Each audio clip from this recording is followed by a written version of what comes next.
श्री स्वामी समर्थ. मित्रांनो, सर्वांनी एक गाणं नक्कीच ऐकलेलं असेल.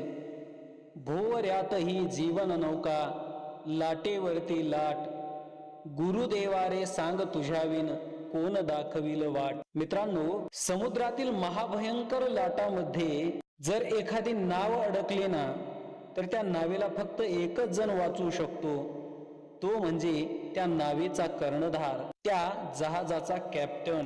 त्या जहाजाचा कॅप्टन जेवढा अनुभवी, धैर्यवान व कुशल असेल, तेवढा त्या नावेतील लोकांना वाचण्याचा चान्स जास्त असतो. त्या नावेचा कर्णधार जर कच्चा असेल तर ती नाव बुडालीच म्हणून समजा. तसं या संसाररूपी समुद्रामध्ये आपली जीवनरूपी जी नाव आहे, त्या जीवनरूपी नावेचे सूत्र जर कच्च्या कर्णधाराच्या हातामध्ये दिले तर नाव बुडालीच म्हणून समजा. म्हणून या संसाररूपी सागरातून आमची